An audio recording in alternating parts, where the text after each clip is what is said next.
fabulous bunch of people, and welcome to the race rundown. This is our first race rundown of the season, following on from an actual race. Not so much drama on the track, but more drama off the track. I think, to begin with, we should start by talking about Carlos. Carlos was a beast this race. I mean, he took Ferrari sacking him off and just went, you know what?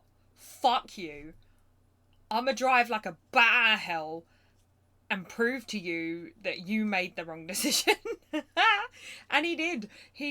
He was on fire. I could not be any more proud of that man. Again, I really hope he gets a seat in the top 4 next season. Still waiting on an announcement from him. We will get it eventually, though. We will get it from him. Of course, if we're talking about the race and performances of teammates, we also have to touch on George versus Lewis. Are we surprised that George is outperforming Lewis this season? No.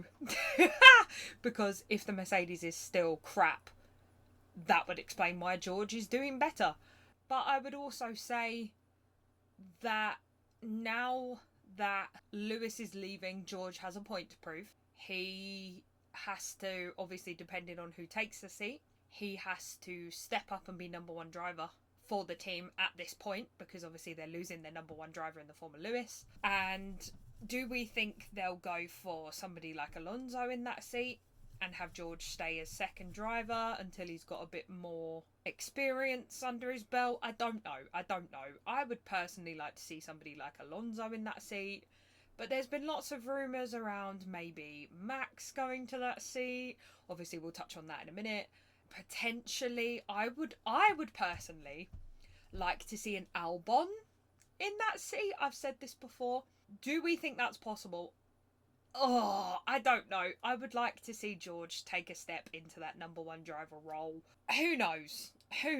Honestly, it's all speculation at this point. And team members are struggling at the moment, and I think we all know what I'm talking about here, in the form of our friend Yuki Tsunoda at Visa Cash App Red Bull and our good old mate Danny Rick. This brings me on to a subject. I know I've kind of skipped through the first 2, but I was having this discussion with a friend of mine who is also a diehard Formula 1 fan, him and his wife. Shout out to them, I know they're listening.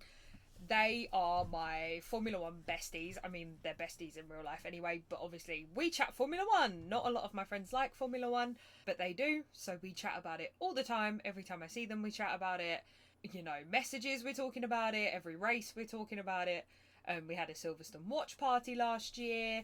Yeah, it was awesome, but I was talking to them the other day, and we were talking about team orders and the need for them. Now, if you watched the race in Bahrain this past week, you will have seen that our friend Yuki Tsunoda, the pocket rocket as I like to call him, was not very happy about a team order made by Visa Cash App Red Bull about letting Danny Rick past. Now, this is where I don't agree with team orders.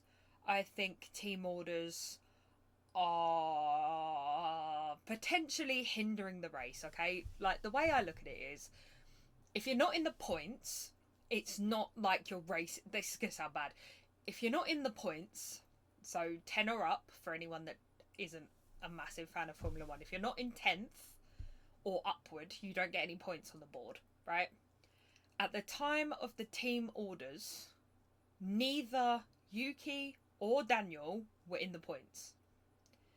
Obviously, there is the argument that by putting the team orders, they could be in the points because Danny Rick was faster, right? I understand that.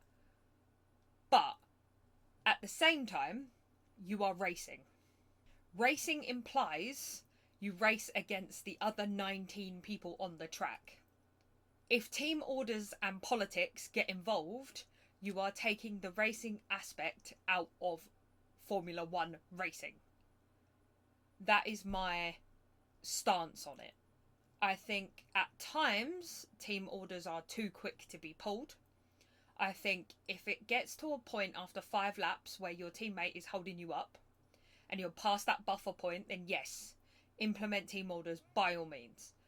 I don't agree with not giving the other driver a chance first. I didn't agree with the team orders at McLaren when Lando had a chance of winning that race and they let Danny Rick win that, in my opinion, for his confidence. Now, I love Danny Rick as much as the next person. I think he's a great guy from what we've seen of him. But I think that people, again, obviously I don't know what's going on behind the scenes, but I feel like his team are pussyfooting around him to give him that confidence back that he should have in himself. And they should not be using team orders in order to pull the performance out of him. He should be performing anyway. That's an unpopular opinion. I'm aware of that. But as I've stated before, all opinions in this podcast are, of course, my own. If you have any others, please let me know in the comments. I'm interested to hear what you have to say. I'm interested to hear if you agree. Again, don't take this as me hating Danny Rick. I do not hate Danny Rick. I do not hate any of the Formula 1 drivers. I think they're hugely talented and I could never do what they do. But I obviously have my favourite drivers and I have my opinions on the drivers. It's nothing personal, it's just from a fan's perspective, this is what I think. That was my disclaimer. So, Yuki's performance was lacklustre. They issue the team order. Danny goes past. Neither of them end up in the points. Kind of pointless, really. And in my opinion, all that's done is now, well, 2 things.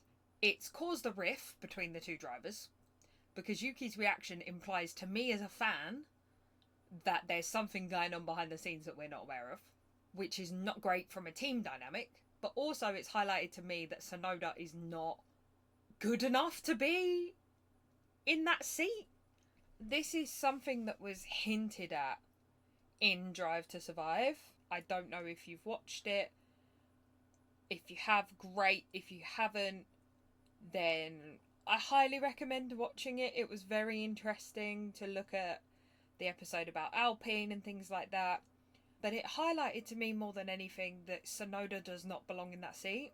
Liam Lawson took over from Danny Rick when he broke his hand last season. Came in, outperformed Tsunoda in his first 2 races and still didn't get that seat. Now, obviously Formula 1 is a business, right? And they're trying to break into that worldwide audience. I understand that. But the talent is there with Liam Lawson. And it wasn't with Tsunoda and still isn't. And I personally think that Liam Lawson deserved that seat. I really do. I think he came in with a point to prove while Danny Rick was off. And he smashed it. He did. He smashed it. And I mean, to go from never being in a Formula 1 car to go into Singapore and sweating your knackers off in this car and getting points straight away in your first time in a Formula 1 car, that just proves the talent that man has. And I don't think Tsunoda has it. I'm sorry. I don't think he does. And I think Lawson should be in that seat. They're quick to replace people at Red Bull if they're not performing. It should be the same for AlphaTauri, Visa Cash App, whatever the hell you want to call them. It should be the same level of talent across both teams, in my opinion. You know, Red Bull didn't get the 1-2 this weekend by not being a talented bunch. Obviously, they've had their own drama llamas off the track at the moment, which we're going to get into.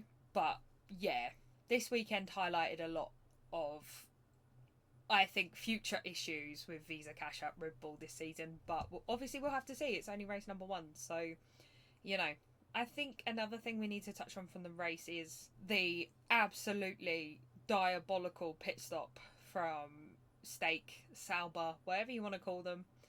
I know Sky F1 have resorted to calling them Sauber. I think for the sake of consistency, I'm probably going to do the same. 52-second pit stop on the front left for Bottas. Deja vu, I've seen this place before. He must have been sat there thinking, bloody hell, lads, I've been here before, come on. I felt really sorry for the guy. I really did. Not great. Really not great. Obviously affected his chances of, you know, gaining positions and things like that. And I think it was a nightmare for that team in general. It was painful to watch. as well. It was painful. It was like Mercedes all over again. Knowing Bottas and how chill he is, he was probably sitting in the car laughing, being like, huh, I've been here before. It was interesting, to say the least.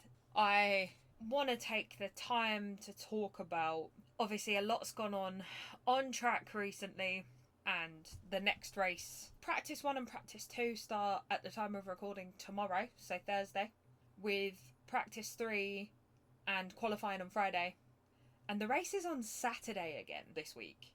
I am not necessarily liking these Saturday races. I like having my Sundays planned out, but I mean, I'll take it. Yeah, Saudi Arabia again. It should be interesting. I don't know. I'm very particular over my tracks.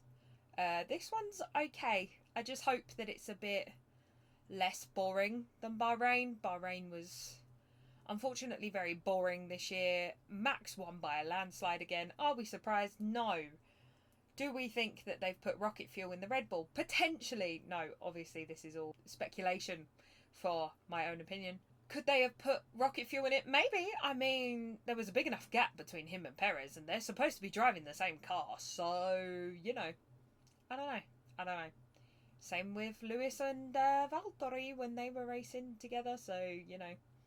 The drama off track, I've been very hesitant to speak on.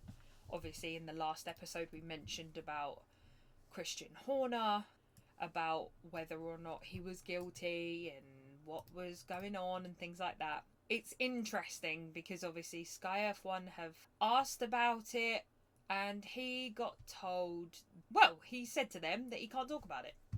I have received from my source, my investigative journalist of a bestie, the screenshots, the Google leak. Obviously, inappropriate messages is not great, right? It's a stereotypical older gentleman trying to flirt. I don't know who this female is in these screenshots. I don't know her age. I don't know the difference between them both.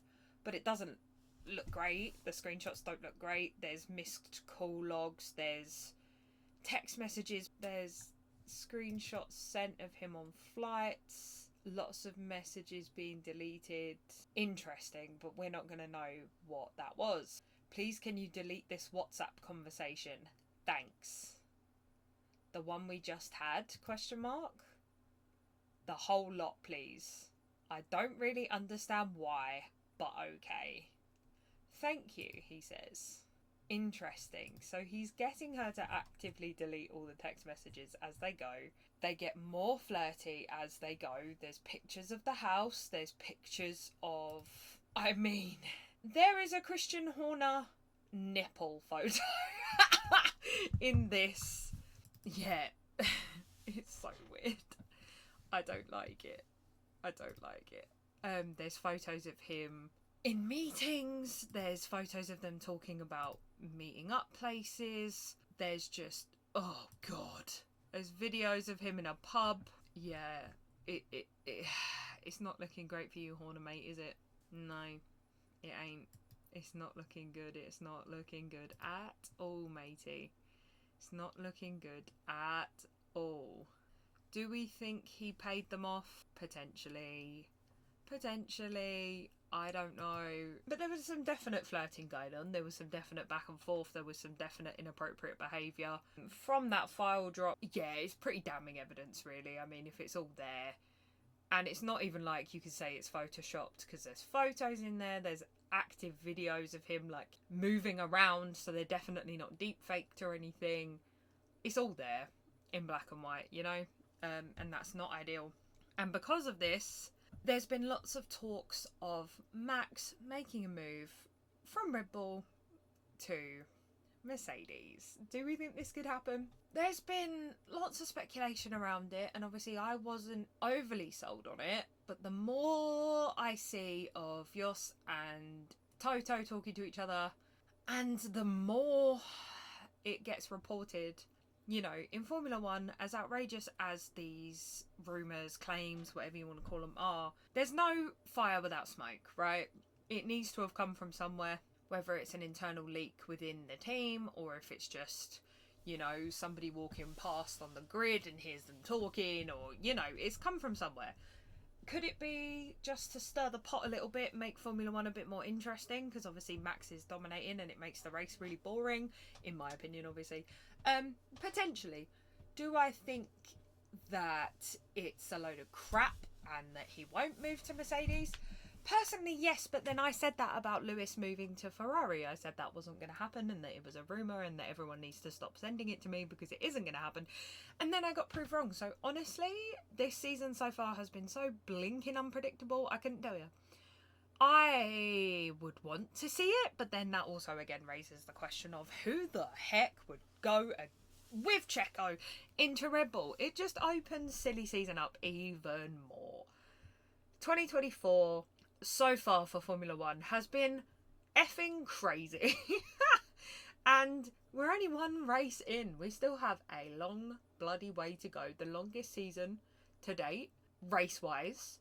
But it also feels like the longest season ever in terms of drama. There's just so freaking much going on. And I'm worn out, lads. I'm worn out. But on the upside, what a year to start this podcast, right? What a year to start this podcast. I mean, I don't think it could have gone any better for me, to be honest. Let me know in the comments how you thought the race went, whether you think Max is starting as he means to go on and is going to win the rest of the championship. Do you think that Ferrari could pull it out of the bag? If Red Bull are in solid position to win the championship, which at this point I think they are based on that lead, let me know in the comments, who do you think is going to be second, third and fourth?